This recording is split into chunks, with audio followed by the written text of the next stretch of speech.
following presentation covers a period of biblical world history spanning almost 3,500 years in just 6 minutes. It is our prayer that this overview will assist you in your understanding of biblical history, as well as your understanding of current geopolitical circumstances, especially where the nation of Israel is concerned. It should also give you a distinct feel for where we are in current prophetic and biblical times. The story of Israel begins with the life of Abraham. Abraham was a direct descendant of and the 5 times great-grandson of Noah. Abraham came from Ur of the Chaldees, the modern-day nation of Iraq. His father was a worshiper of many pagan gods. Abraham worshipped the one true God Yahweh, the God of Noah, the creator of the heavens and the earth. Because of his faithfulness, God made Abraham a promise. He promised him a certain area of the world in which his seed would become a mighty nation. He promised him that out of this nation the whole world would be blessed. Abraham settled in this new promised land. His grandson Jacob had 12 sons. Because one of his sons, Joseph, had become an important official in Egypt, Jacob and his sons and their family settled in Egypt during a time of severe famine. Under Joseph's management, Egypt was prepared for the famine and had plenty. Jacob, whose name would be changed to Israel by God himself, his sons and his families lived in Egypt in peace and prosperity. But many generations later, spanning a period of some 400 years, the descendants, or the children of Israel, were now living as slaves in the land. They were despised by the Pharaohs and the Egyptians. God raised up a deliverer, however, by the name of Moses, to bring out of Egypt the children of Israel, and to take them back to the promised land and settle them there.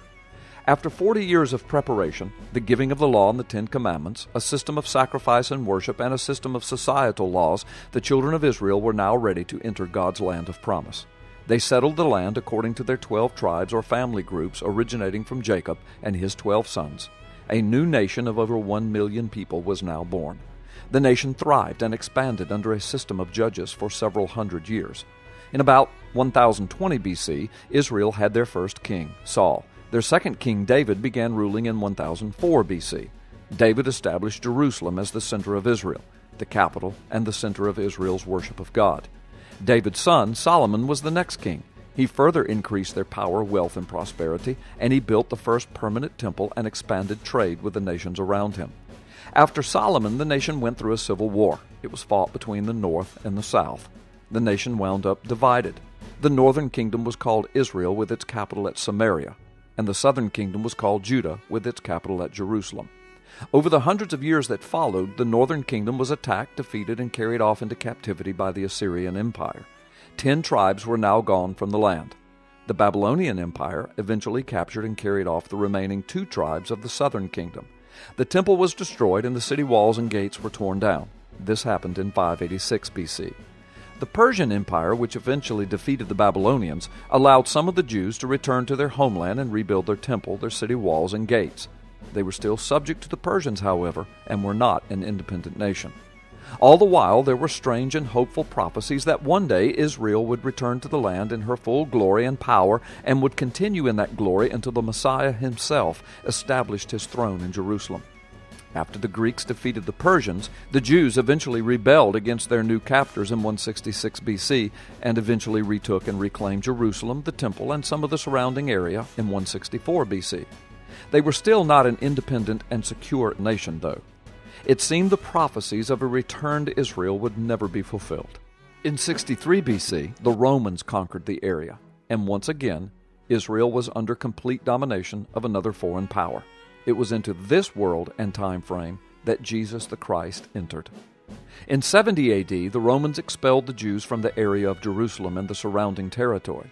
Rome destroyed the rebuilt temple, and then in 135 AD, Rome named the land Palestine, meaning in Latin, the land of the Philistines. They did this to defile the land in the mind of the Jews so that they would not be inclined to return.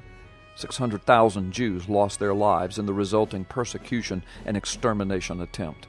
In the hundreds of years that followed, the dispersed Jews desperately desired to return to their homeland. Many attempts were made and failed. World War I further divided the land and confused the problem. In 1917, British Foreign Minister Balfour pledged support for establishment of a Jewish national home in Palestine. It did not happen yet. World War II again further complicated the matter, and Hitler devised his final solution to the Jewish problem. At the end of World War II, the nations who controlled the area of Roman Palestine decided to settle the matter once and for all. Under a United Nations resolution, a certain portion of Palestine, or ancient Judea, was given to the Jews, and the other portions were given to the Arab occupants and settlers. Israel accepted. The Arabs did not. On May 14, 1948, Israel declared independence. The next day, 5 surrounding Arab nations attacked the new nation.